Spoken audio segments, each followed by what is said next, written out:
প্রশ্ন করতে পারেন, বলে হুজুর, হুজুর গো, এই যে জাহান্নামী খাবার দেখাবে, ওদের কি অবস্থা হবে?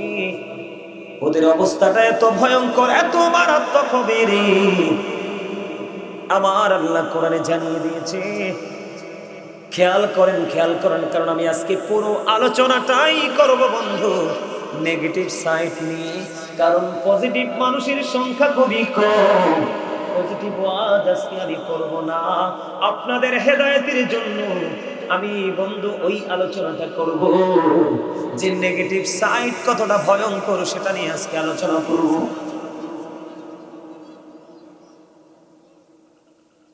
জাক্কুম এত ভয়ঙ্কর, এত বিষাক্ত, নাঙ্গলকোল তুলখার জমিনে পড়তে দেরি রে, ওই মাটি বিষাক্ত হতে দেরি হবে না।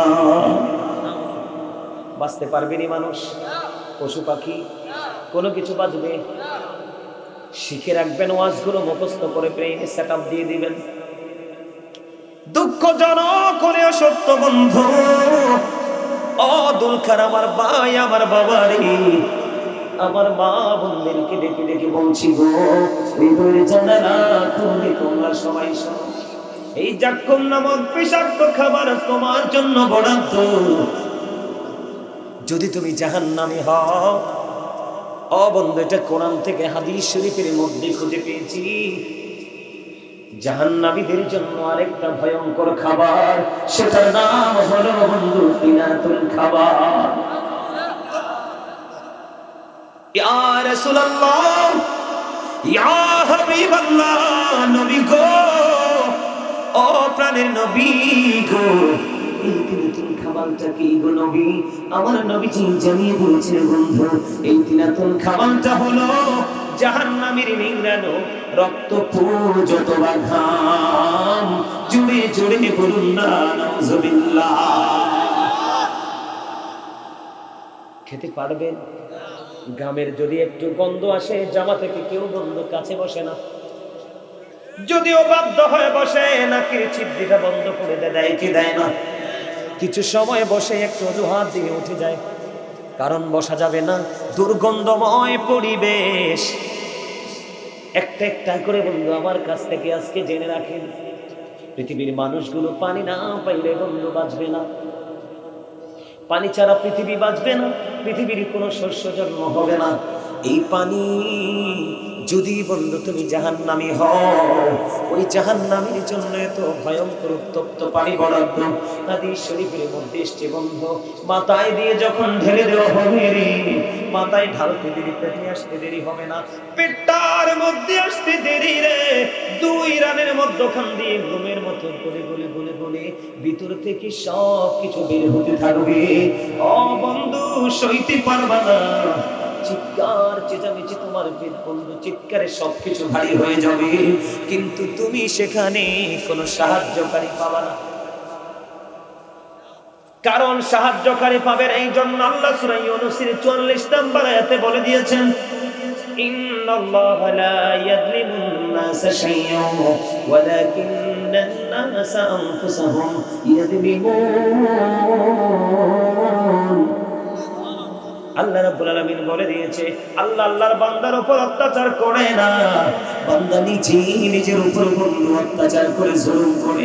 আল্লাহ বলেছেন, আল্লাহু লা ইউহিব্বুজ জালিমিন, যারা অত্যাচার করে আল্লাহ অত্যাচারীকে পছন্দ করে না। আল্লাহ বলেছেন, ওয়া লিজ জালিমিনা মিন আনসার, জালেমরা যখন বিপদে পড়বে রে, আমার আল্লাহ জালেমদের জন্য কোনো সাহায্যকারীও রাখে না। জোরে জোরে কন্যা নাউজুবিল্লাহ। পৃথিবীতে বিপদে পড়লে বন্ধু কোনো সাহায্যকারী খুঁজে পাই, অসুস্থ হইলে ডাক্তার খুঁজে পাই, কোন না কোন রাস্তা বন্ধু খুঁজে পাই রে। আমার আল্লাহ জানিয়ে দিয়েছে, তোমার জন্য তো ভয়ঙ্কর পরিস্থিতি বরাদ্দ আছে, কিন্তু দুঃখজনক হলেও সত্য, লা ইয়ামুতু, people will not die that day. সেদিন মানুষ মরতে পারবে না। আল্লাহ বলেছেন ফিহা ওয়ালা ইয়াহইয়া, people will not be able to live that day. সেদিন মানুষগুলো বাঁচতেও পারবে না। আল্লাহ বলেছেন ওমা হুমান হাদিয়া গাইবিন, people will not be able to escape that day. মানুষ সেখান থেকে পালাইতেও পারবে না। জোরে জোরে কন্যা নাউজুবিল্লাহ। বাঁচার সুযোগ নাই, মরার সুযোগ নাই, পালাবার সুযোগ নাই। আল্লাহ বলেছেন ইন্না বাতশা রাব্বিকা লাশাদীদ। শুধু তাই নয়, আল্লাহর ধর, আল্লাহর পাকড়াও বড় শক্ত রে। আল্লাহ বান্দাকে খুব শক্ত করে ধরবে। তুমি দৌড় দিতে পারবা না, বাঁচতে পারবা না, মরতে পারবা না, পালিয়ে যেতেও বন্ধ পারবা না। তাহলে উপায় আসেনি? কথা বলেন না, উপায় আসেনি? যেখানে যাবেন সেখানেই বিপদ। আপনি ফুলচেরাতে যাবেন, ওখানেও বিপদ, ভয়ঙ্কর বিপদ। হাসরের ময়দানে আপনি একত্রিত হবেন, ওখানেও বিপদ। আপনি কবর থেকে হাসরের ময়দানের দিকে যাবেন, ওখানেও বিপদ। এত বিপদ থেকে বাঁচতে হলে আপনাকে পৃথিবীতে সকল নোংরামি ছেড়ে দিতে হবে। কি করতে হবে? আরো জোরে বলেন। সকল নোংরামি ছেড়ে দিতে হবে। আপনি মনে মনে ভাববেন হুজুর আমি তো নোংরামি ছেড়ে দিতে চাই, কিন্তু কোনো নোংরামি তো আমি ছাড়তে পারি না। আমি মন থেকে চাই আমি নোংরামি ছেড়ে দিব, ভালো হয়ে যাব। অনেক অন্যায়, অনেক অত্যাচার, অনেক অবিচারে করেছি গো, কিন্তু আমি নিজেকে কন্ট্রোল করতে পারি না। এখানে দুইটা রাস্তা আছে। কয়টা? কথা বলেন না কেন? কয়টা? আপনি নিজেকে কন্ট্রোল করতে হলে বন্ধু শয়তান থেকে, শয়তানের ধোঁকা থেকে আগে আপনাকে বাঁচতে হবে। আপনি জানেন না ইন্না শাইতানা লাকুম আদুউন ফাত্তাখিযুহু আদুওয়া। আল্লাহ বলেছেন শয়তান eternal is the eternal enemy of the believers. শয়তান is the eternal of the believers. Allah রাব্বুল আলামিন বলে দিয়েছেন শয়তান ঈমানদারদের প্রকাশ্য শত্রু, কিন্তু সত্যিকারের মুমিন যারা তাদের সম্পর্কে আল্লাহ রাব্বুল আলামিন বলে দিয়েছেন ইন্না কাইদা শাইতানি কানা দাঈফা। আল্লাহ বলেছেন শয়তান ডিসিপশন ইজ ভেরি উইক। শয়তানের জন্য, মুমিনের জন্য শয়তানের ধোঁকা একেবারে দুর্বল। হাজার চেষ্টা করলেও মুমিনকে গায়েল করতে পারে না। আপনি এখন মনে মনে ভাবতে পারেন হুজুর এই শয়তানের ধোঁকা থেকে, এই শত্রুর শত্রুতামি থেকে আমি বাঁচতে চাই। আপনি যদি শত্রুর শত্রুতামি থেকে বাঁচতে চান তাহলে আপনি একটা কাজ করতে হবে হৃদয় দিয়ে বন্ধু। কাজটা করতে হলে আপনার পোশাকের পবিত্রতা লাগবে, দেহের পবিত্রতা লাগবে, অন্তরের পবিত্রতা লাগবে। বিশুদ্ধ চিত্তে যখন আপনি কাজটা করতে পারবেন তাহলে আপনার জীবনের স্টাইল পুরোটা চেঞ্জ হয়ে যাবে। হুজুর এটার নাম কি? এটার নাম হলো জিকির। কি এটার নাম কি?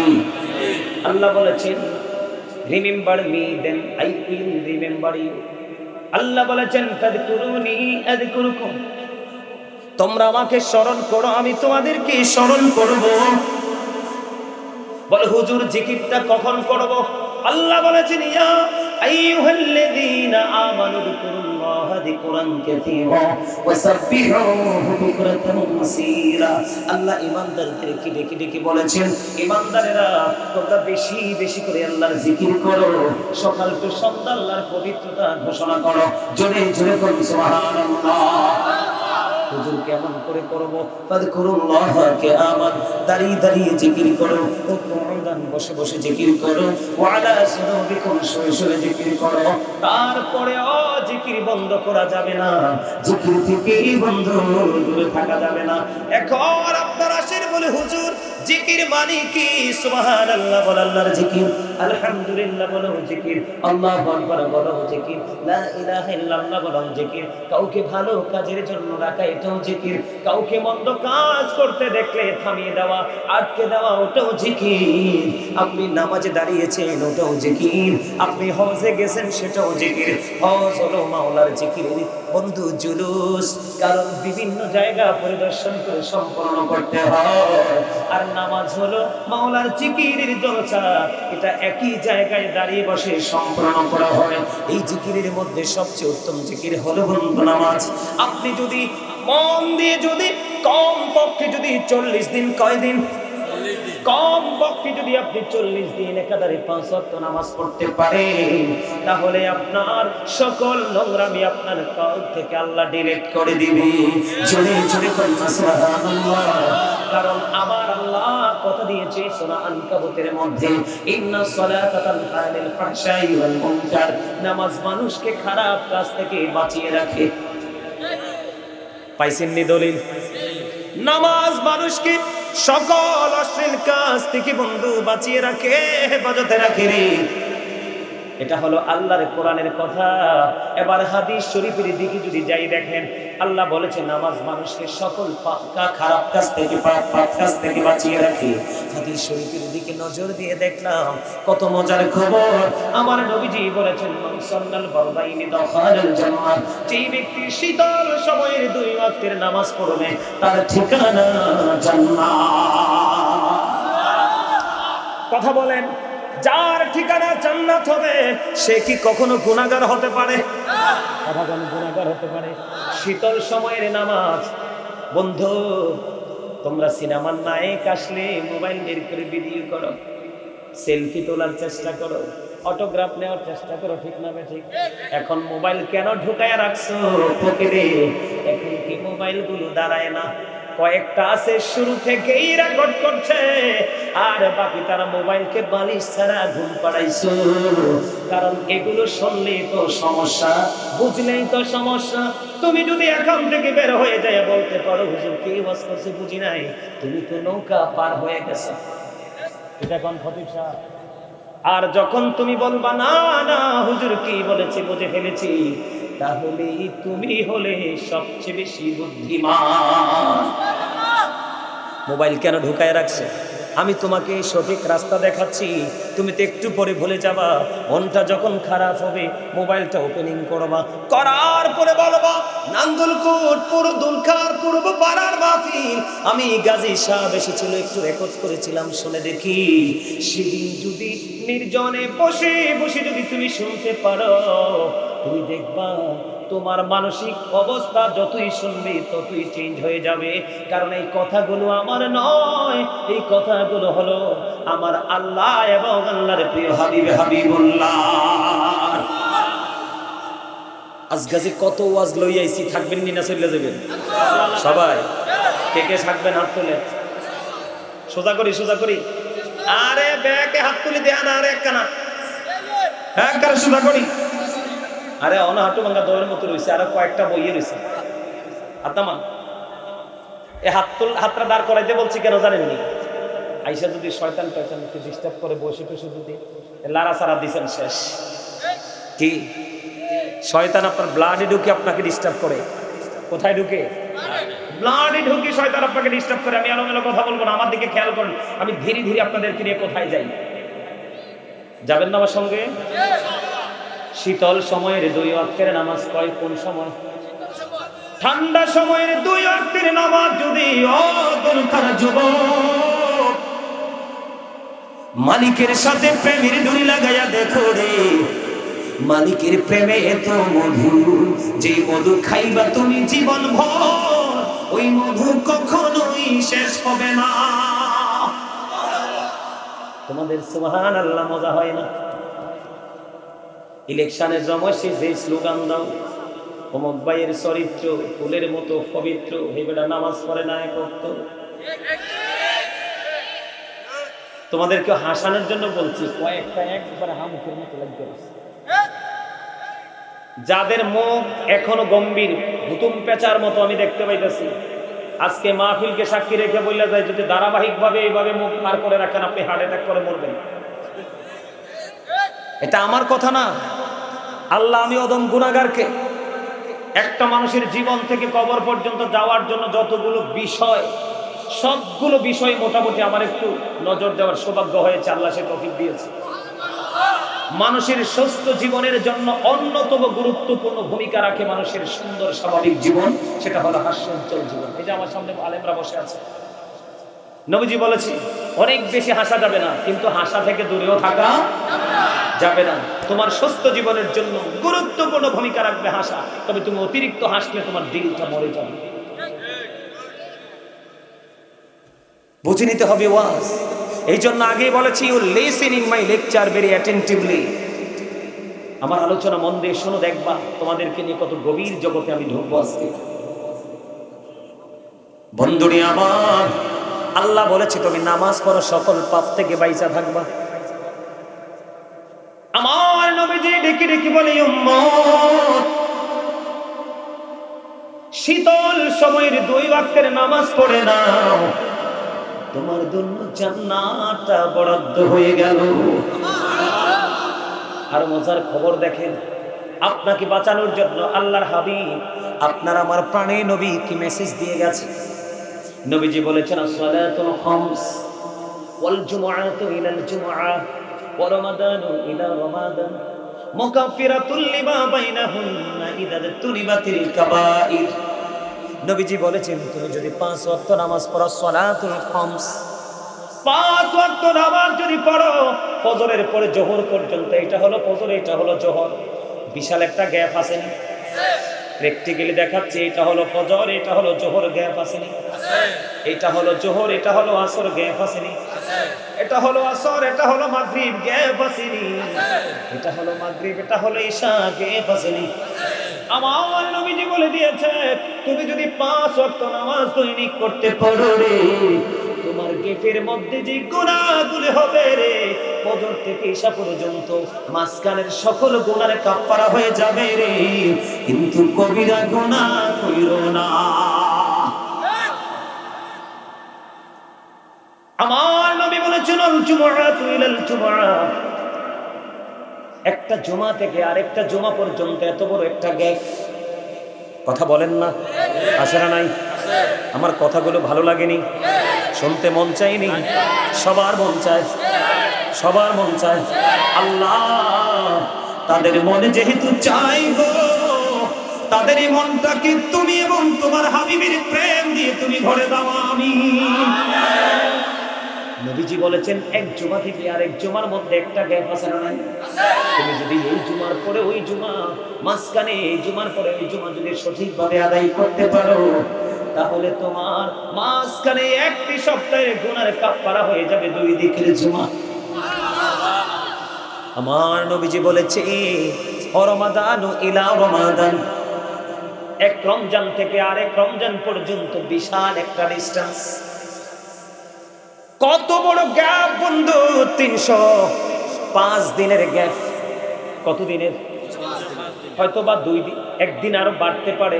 29-এ যদি রোজা যায়, কারণ 2 বছরের রোজায় 30 করে 60 দিন চলে গেল। কত দিন? 60 দিন চলে গেল রে। আরো অবশিষ্ট আছে 305 দিন অথবা 6 দিন। যদি 29 যায়, 6 দিন পাবো।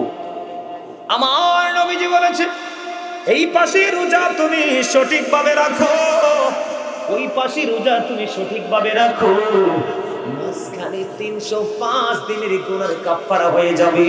নবীজি বলেছে, মুকাফফিরাতুল লিমা বাইনাহুন্না ইদান তুনিবাতিল কাবাইর, তবে রে কবিরা গুনাহ থেকে বেঁচে থাকতে হবে। ওই আমলগুলোর কারণে তোমার গুনার ছোট ছোট গুনার কাফারা হয়ে যাবে রে।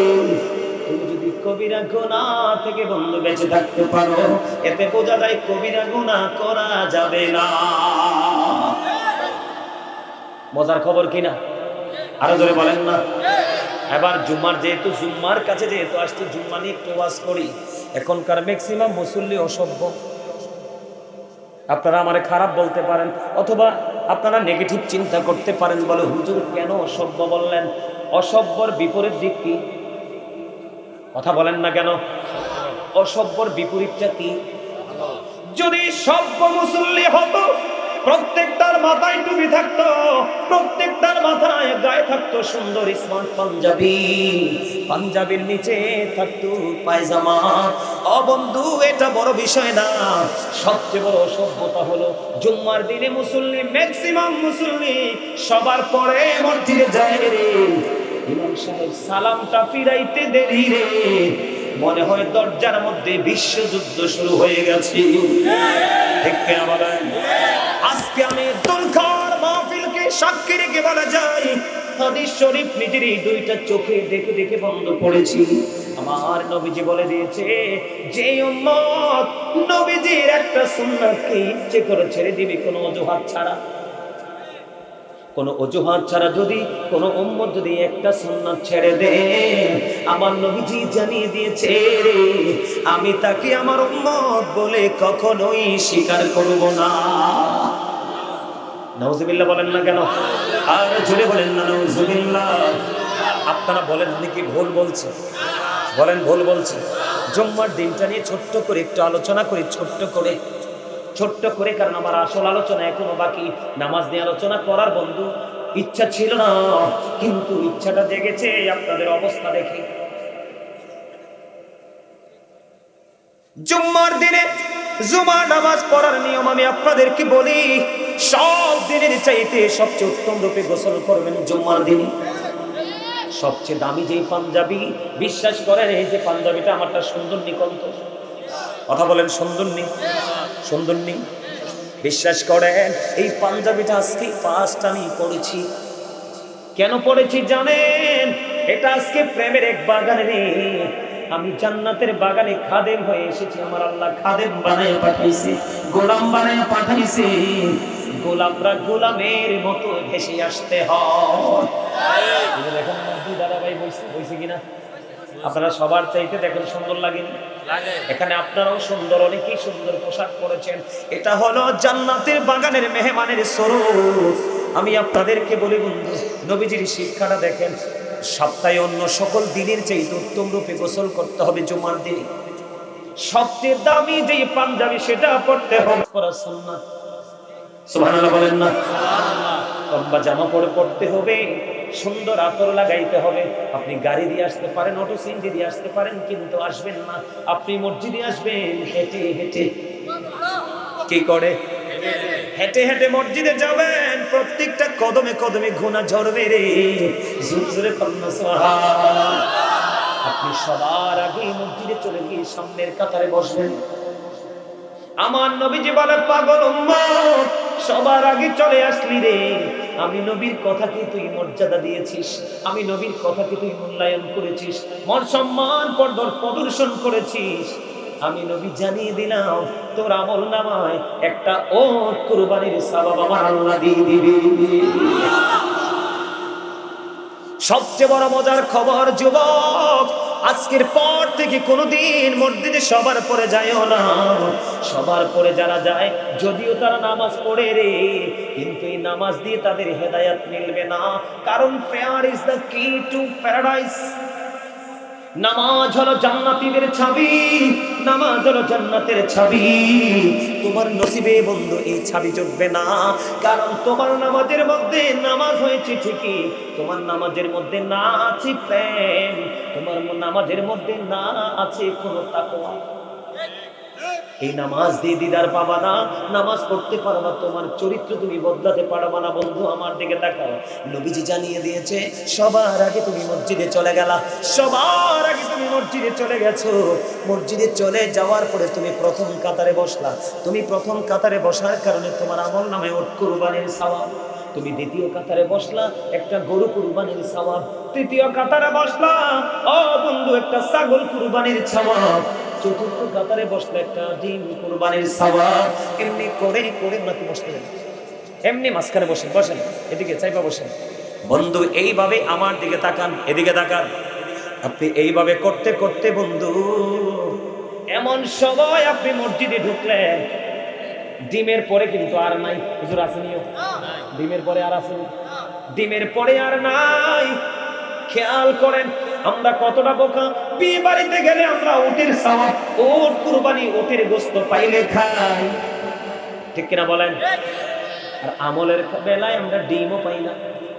কি কথা বলেন না কেন? ডিমও পাই না। আপনি সবার পরে আসলেন, আপনার কপাল যে পোড়া। আমি আপনাকে বলি, যখন ইমাম সাহেব খুতবা দেওয়ার জন্য দাঁড়িয়ে যায়, কি নিয়ে?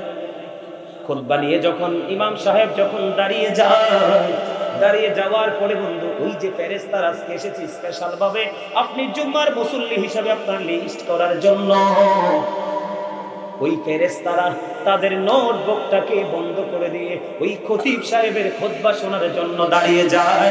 আপনি নামাজ পড়েছেন ঠিকই, কিন্তু এই ফেরেশতাদের তালিকায় আপনার নাম ওঠে না। যিনি আসলেন তিনি ওট কুরবানির সওয়াব পেয়ে গেলেন। নবীজি জানিয়ে দিয়েছেন যে এই ব্যক্তি জুমার নামাজটা পড়ার জন্য সবার আগে মসজিদে যায় রে, এবং নামাজ শেষ করার পরে যে ব্যক্তি সবার পরে বের হয়ে আসে, আমার নবীজি জানিয়ে দিয়েছে তার বাড়ি যাইতে সময় যতগুলো কদম লাগবে, মানে কায়িক লাগবে, কি লাগবে, যতগুলো কদম লাগবে, যতগুলো কায়িক লাগবে, আমার নবীজি বলে দিয়েছেন প্রত্যেকটা কায়িকের বিনিময়ে 1 বছরের নফল ইবাদতের সওয়াব দেওয়া হবে। তাহলে আপনার বাড়ি যাইতে যদি 50টা লাগে বা 100টা কদম লাগে, আপনার আমল নামায় 100 বছরের নফল ইবাদতের সওয়াব। জুড়ে জুড়ে বলুন না সুবহানাল্লাহ। তাহলে জুম্মার দিনটাকে স্পেশাল ভাবে মর্যাদা দিবেন কিনা? আমাদের অনেক যুবকদেরকে দেখা যায় লাল পাঞ্জাবি পরে আসে, লাল শার্ট লাল গেঞ্জি পরে আসে। যুবক, এটা নারীদের জন্য জায়েজ রে। একবারে টপ লাল গেঞ্জি শার্ট জামা পাঞ্জাবি এটা কোনোটাই পরবা না, কারণ এটা ইমানদার পুরুষের জন্য মাকরুহ তাহরিমি হারামের অন্তর্ভুক্ত, নারীদের জন্য এটা জায়েজ আছে।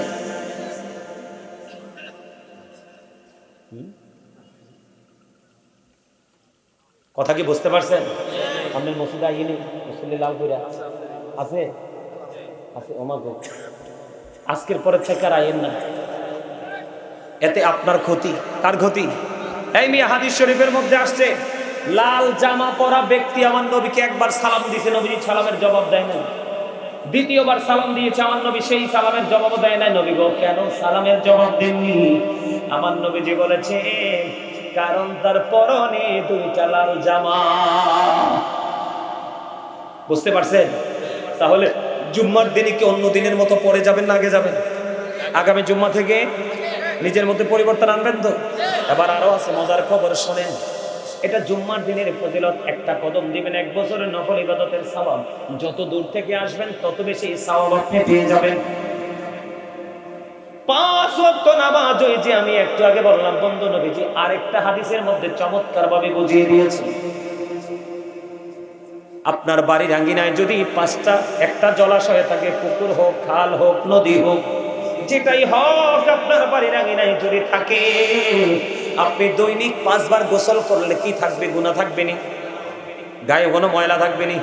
5 বার গোসল করলে যেমনি গায়ে ময়লা থাকবে না, তেমনি আপনি দৈনিক 5 বার নামাজ পড়লে রে আপনার আমল নামায় কোনো গুনাহ থাকবে না, এবং গুনার কাজ করতেও মনে চাইবে না, কারণ আপনার মধ্যে অর্থ চলে আসবে, আরে আমি না নামাজি, আমার তো আল্লাহর সাথে প্রেমের জুড়ি। ঠিক না ভাই? আর জোরে বলে। এবার আসেন বন্ধু, নামাজের বিষয়টাকে আমি শেষ করে দিচ্ছি, কারণ যারা বোঝার ওই পথে বুঝে নিয়েছেন, আর যারা বুঝবেন না তারা সারা দিন বললেও বুঝবেন না। হযরত আবু যর রাদিয়াল্লাহু তাআলা আনহু থেকে হাদিসখানা বর্ণিত, আমার নবী শীতের দিনে বের হলো। আপনাদের নাঙ্গলকোট দোলখার মধ্যে বন্ধু গাছের পাতা শীতের দিনে ঝরে পড়েনি? পড়ে। সব গাছের পাতা। আমার এই চাচাই কইছে না বুদ্ধি আছে, এটার বুদ্ধি আছে। হ্যাঁ হ্যাঁ, তাল গাছের পাতা তো সময় হইলে পড়ে, নারকেলের বাইল কিন্তু সুবাস সময় হইলে পড়ে, খেজুর গাছের ডালাও বাইলও সময় মতো পড়ে। ঠিক কিনা বলো? আর জোরে। নরমাল সব গাছের পাতা কিন্তু ঝরে। বলে হুজুর এখানে আসলেন কেন? মজা বোঝানোর জন্য। আমার নবী যখন বের হলো, বের হওয়ার পরে বন্ধুর নবীজি চাইয়া দেখলেন শীতের দিনের কারণে শুষ্ক হয়ে গাছের পাতাগুলো ঝরে ঝরে পড়ছে। আমার নবীজি গাছের ঢাল ধরলেন, আবু জরকে একটা ডাক দিলেন। আবু জর উত্তর দিলেন লাব্বাইকা ইয়া রাসূলুল্লাহ। আমার নবী একটা ডাক দিয়ে বললেন, রে আবু জর, তুমি চাইয়া দেখো শীতের কারণে গাছের পাতাগুলো কেমনে ঝরে ঝরে পড়ছে। রে আবু জর, আল্লাহর বান্দাগুলো নামাজের মাধ্যমে, আল্লাহর বান্দাগুলো নামাজের মাধ্যমে যদি আল্লাহর কুদরতি কদমে যদি কপালটা লাগাইয়া দেয় নামাজের মাধ্যমে, ওই নামাজের মাধ্যমে কপালটা লাগাইতে দেরি রে, ওই শীতের দিনের গাছের পাতার মতো তার আমল নামা থেকে সব গুনাহ ঝরে পড়তে দেরি হয় না। সুবহানাল্লাহ, মজা হইছে না? আরে ওয়াজ করতেছে আমি আর ক্লান্ত হইতেছে, আমাদের মুসল্লিরা কষ্ট পাইতেছে না? হ্যাঁ, কে বলে আমি কি আপনাদেরকে বলবো ইউ আর ভেরি উইক নাকি স্ট্রং? 100%? হ্যাঁ, সত্যি বলছেন? সত্যি বলছেন?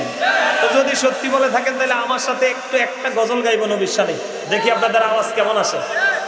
গাইবেন? কে কে পছন্দ করেন নবীজির শান?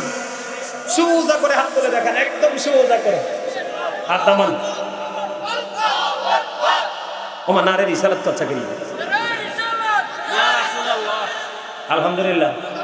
সব সময় বলি নারে তাকবীর বললে, নারে তাকবীর বললে সাথে রিসালাত রাখবেন, কারণ আমার আল্লাহ যেখানে রাসূলকে সেখানে আমার আল্লাহ নিজে রেখেছেন, ঠিক কি না?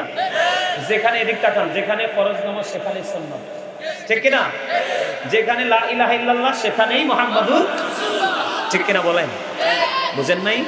প্রত্যেকটা জায়গায় তাহলে আমরা নারে তাকবীর, নারে রিসালাত। আমরা রিসালাতও বলবো এই কারণে, কারণ রিসালাতের মাধ্যমে আমরা তাকবীরের খবর জানতে। কথা বলেন না কেন? বুঝতে পারছেন? আমার সাথে একটু গজলটা গান, আপনাদের খুব পরিচিত হবে কিনা জানি না, আমি তো বেশি গাই না, একটু গাইতে মন চাইতেছে আপনাদেরকে নিয়ে, দেখি আপনাদের মানসিকতা।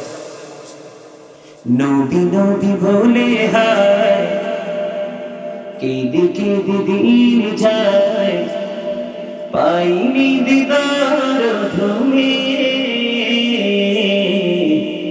লাখো সালাম কবুলি নবী, লাখো সালাম কবুলি নবী। গজলের সময় একটু একটু বাড়াই দিয়ে মজা হবে। নবী নবী বলে হায় কেঁদে কেঁদে দিন যায়, পাইনি দিদার তুমি, লাখো সালাম কবুলি নবী, লাখো নবী, লাখো সালাম কবুলি নবী। সোনার মদিনায় লুকিয়ে আছো গো, দেখতে না পাই নয়নে, ও গো দেখতে না পাই নয়নে, দয়ারি নজরে যাও, গোলামের দেখা দাও, দয়ারি নজরে যাও, গোলামের দেখা দাও, ধন্য করো জনমে, লাখো সালাম কবুলি নবী। নবী নবী বলে হায় কেঁদে কেঁদে দিন যায়, পাইনি দিদার ধুমে, লাখো সালাম কবুলি নবী। মারহাবা।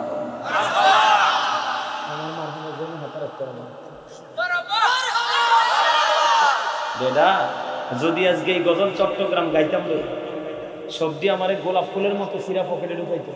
কন্যা আপনি কন্যা, আমি তো চট্টগ্রামে। আর ওই যে দেখেন ইশারা দিছে যে, আর হাদিয়া লইতে লইতে নিয়ে বেহসই দেখতাম। প্রেম যদি শিখতে যান চট্টগ্রাম চলে যাবেন। আমার দাদা ভাই চট্টগ্রাম থেকে, ফারেক জামিয়া থেকে। সুন্নি যারা আহলে সুন্নাত ওয়াল জামাতের অন্তর্ভুক্ত যারা যদি প্রেম শিখতে চান চট্টগ্রামে যে 6 মাস থাকবেন, সারা জীবনের জন্য শিক্ষা নিয়ে আসতে পারবেন। আমার প্রত্যেকটা মাসের সফর চট্টগ্রাম, আমার সবচেয়ে পছন্দের জায়গা চট্টগ্রাম। রাত যত গভীর হয়, মানুষ তত বেশি হয়, প্রেম তত বেড়ে যায়। চট্টগ্রামে কোনো আলেম গেলে স্টেজ ছাড়তে মন চায় না। সকলে বলেন মারহাবা। আর যেরকম মারহাবা। আমার লেখা, আমার সুর একটা গজল গাইব ছোট্ট করে, দেখবো আপনাদের প্রতিক্রিয়া কি, আপনাদের মানসিকতা কি। আমার সাথে গাইবেন? যুবকরা তোমরা কোথায়? তোমরা পারো না নবীকে ভালোবাসতে? আরে জোরে। আমি কথা বলবো, তোমরা কি বলে খেয়াল করে, আমি ছেড়ে দিলে তোমরা ধরবে।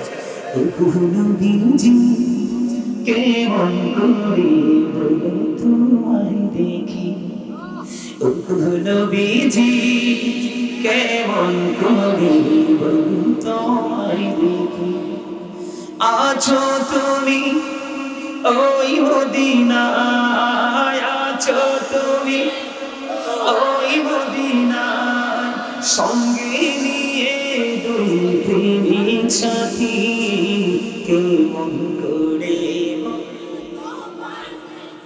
বলেন কেমন করে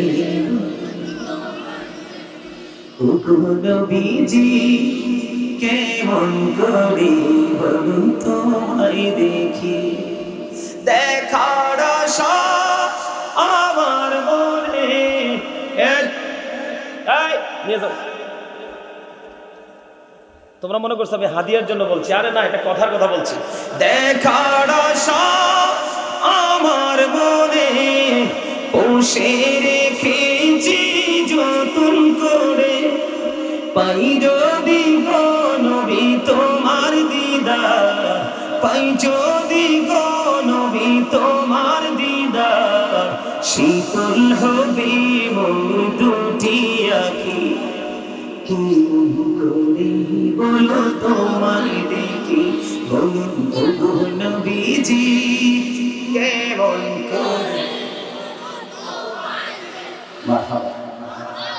গজল গাইলে সব ক্লান্তি দূর হয়ে যায়, যায় কি যায় না? প্রেম যে কোত্থেকে আসে। যাই হোক, আমি আর গজল গাইবো না। আমার যে মূল আজকের আলোচনা, বাস্তবতা নিয়ে একটু আলোচনা করব। এই কারণে আমি আপনাদেরকে আগে বিভিন্ন দিক দিয়ে ঘুরিয়ে নিয়ে এসেছি, যেন আপনাদের আমার জায়গাটাতে আসতে বসতে যেন সহজ হয়। ঠিক কিনা বলেন?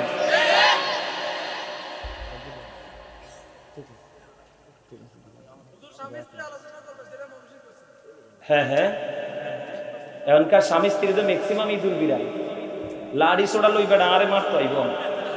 ঠিক কিনা তো? আরো জোরে।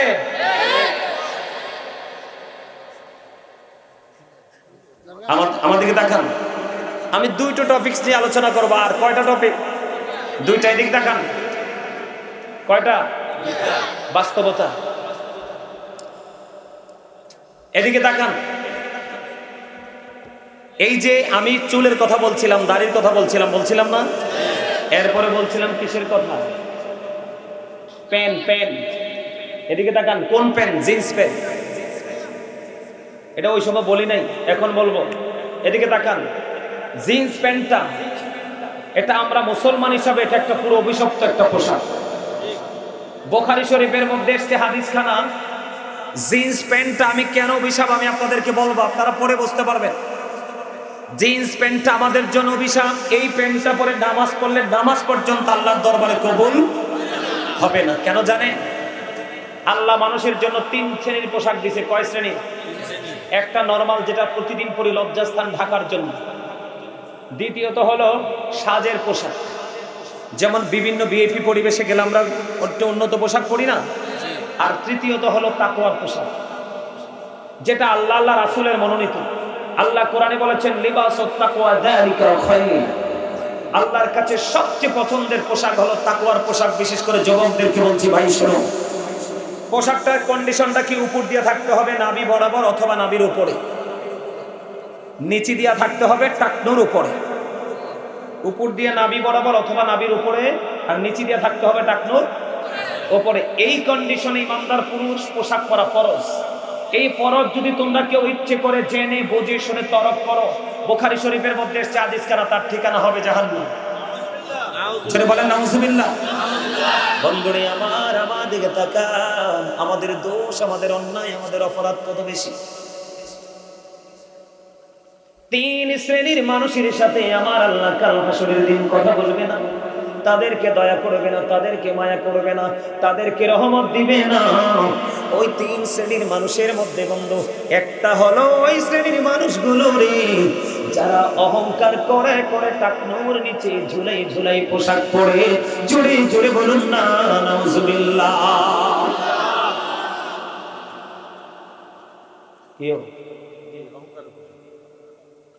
কারণ হলো, আমার দিকে তাকান, আপনি যদি পৃথিবীর বুকে যদি এই অহংকার করে করে এটা পৃথিবীর জন্য সম্মানী, নষ্ট মানুষের কাছে, ইমানদারের কাছে কখনোই সম্মানী নয়। আজকে তুমি যত সম্মানের পোশাক পরবা যেটা কোরআন হাদিস সাপোর্ট করে না, তোমার জন্য বরাদ্দ থাকবে হাসরের দিন অপমানের পোশাক। আমার নবীজি জন্ম দিয়েছে, আলেমদের কথা শুনে শুনে তুমি পোশাকের স্টাইলটাকে চেঞ্জ করে ফেলেছো, কোরআন সুন্নাহ মতো তুমি পোশাকটা পরেছো। ও বন্ধু, তোমার জন্য জান্নাতি বিভিন্ন রকমের পোশাক থাকবে। নবীজি জানিয়ে দিয়েছে, তোমার যেই পোশাকটা মন চায় সেটাই তুমি জান্নাতে নিতে পারবা। কোনটা ভালো? এই যুবকদের হলো দোষ এইটা, জিন্স প্যান্ট পরে এখন অনেক যুবকে বলবে হুজুর নিচের দিক দিয়ে আমি ট্রাক্টর উপরে উঠাই ফেলবো বইটা। আমি মেনে নিলাম তুমি নিচের দিক দিয়ে বটে উঠাইতে পারবা, কিন্তু আমি তোমাকে বলে দেই তুমি হাজার চেষ্টা করলেও উপর দিয়া নাভি বরাবর তুমি আনতে পারবা না। কারণ বেঈমানেরা এটাকে সৃষ্টি করেছে ছোট্ট করে, যেন তুমি ফরজ থেকে বাহির হতে পারো এবং তোমার ঠিকানা যেন তুমি জাহান্নামে করে নিতে পারো। এটা হলো বেঈমানদের একটা অপকৌশল। বেঈমানরা তোমাদের বন্ধুরা শত্রু, এই বন্ধুরা শত্রু। এই আল্লাহ বলেছেন ইন্নাল কাফিরিনা কানু লাকুম আদুওয়াম মুবিনা। আল্লাহ বলেছেন the heretics are the eternal enemy of the believers। ঈমানদারদের প্রকাশ্য শত্রু হলো বেঈমান কাফেররা। তুমি বেঈমান কাফের স্টাইলটাকে তুমি কি করেছো? গ্রহণ করেছো। তোমার মতো নষ্ট, তোমার মতো পথভ্রষ্ট, তোমার মতো দুষ্ট, তোমার মতো জাহান্নামী, তোমার মতো অপরাধী আর কেউ হতে পারে না। কারণ তোমাকে দিয়েছে আল্লাহ সর্বোচ্চ মর্যাদা। তুমি নিজের অহমিকাকে তুমি ধরে রাখার জন্য তুমি নিজেই কিন্তু একেবারে নিচু শ্রেণীতে, একেবারে নিচের লেভেলে চলে গেছো। তুমি যদি আজকে ওয়াজ শোনার পরেও বর্জন করতে না পারো তাহলে তুমি মুনাফিক হবে। কেন? এটা আমার কথা নয়, নবীজি বলেছেন believers love the profit, hypocrites don't love the profit. নবীজি বলেছেন মুনাফিকরা আমি নবীকে ভালোবাসবে না, ঈমানদাররা আমি নবীকে ভালোবাসবে। খেয়াল করছেন? তাইলে আপনি যদি অপরাধ ছাড়তে পারেন তাইলে আপনি নবীর প্রেমিক, অপরাধ ছাড়তে না পারলে আপনি নবীর প্রেমিক। আর যে নবীর প্রেমিক না সে কি? মুনাফিক। কে বলেছে? রাসূল বলেছে, এটা কিন্তু হাদিস শরীফ। এখন মুনাফিকদের ঠিকানা কোথায়? আরে শুধু জাহান্নাম না তো। আল্লাহ বলেছেন ইন্নাল মুনাফিকিনা ফিদ দারকিল আসফালি মিনান নার। আল্লাহ বলেছেন the hypocrites will be in the lowest place of hell। মুনাফিকরা জাহান্নামের একেবারে সর্বনিম্ন স্তরে থাকবে, একেবারে লোকাল প্লেস। নাউজুবিল্লাহ বলে না? এটা হলো যুবকদের ব্যাপারে। অহংকার করে করে যারা ট্রাক্টর নিচে ঝুলাই ঝুলাই পোশাক পরে, আল্লাহ তাদেরকে দয়া করবে না, ক্ষমা করবে না, তাদের জন্য কোনো করুণা বরাদ্দ নাই। আর একটা হলো মানুষ বিপদে পড়লে উপকার করে সুযোগ পাইলে মানুষকে খোটা দেয়। 3 নাম্বার হলো মানুষ ব্যবসার মাধ্যমে মিথ্যা কথা বলে বলে কাস্টমারের থেকে টাকা হাতায় নেয়। নাউজুবিল্লাহ বলেন। বন্ধুরি আমার, সবচেয়ে বড় দুঃখজনক খবর, মুরব্বীরা অনেক সময় লুঙ্গি এমন ভাবে পড়ে রাস্তা দিয়ে হাঁটলে মনে হয় রাস্তা ঝাড়ু দিচ্ছে।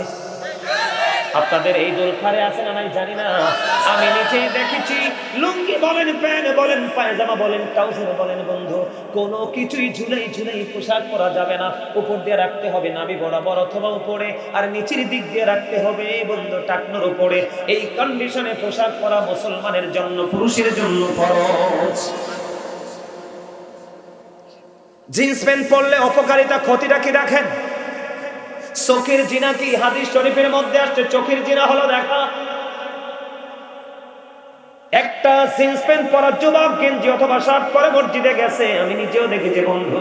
চোখগুলোকে কোথায় লুকাবো, চোখগুলোকে কেমন করে ঢাকবো, চোখগুলোকে কেমন করে আড়াল করবো রে?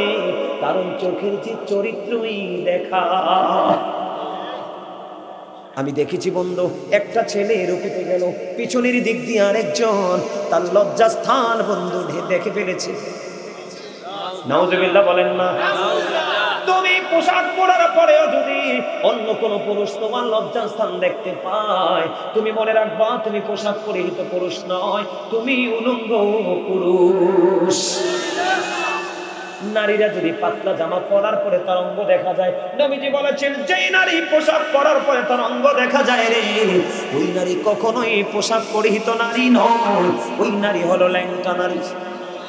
নাউজুবিল্লাহ বলেন না? নবীজির হাদিস, ওরে যুবক, আমি তোমাদেরকে বাঁচানোর জন্য আজকে আসছি, আমি তোমাদের বন্ধু হয়ে এসেছি। তোমরা মনে রাখবা, ও বন্ধু, তোমরা মনে রাখবা, যে তোমার দোষটা আঙ্গুল দিয়ে দেখাই দিতে পারে, তার চেয়ে বড় বন্ধু তোমার জীবনের কেউ হতে পারে না। আর যে তোমার দোষ দেখার পরেও এড়িয়ে যায় রে, সে যতই বন্ধুত্বের অভিনয় করুক, সে কখনোই প্রিয় বন্ধু হতে পারে না। ঠিক কিনা বলেন? এবার আমার দিকে তাকান।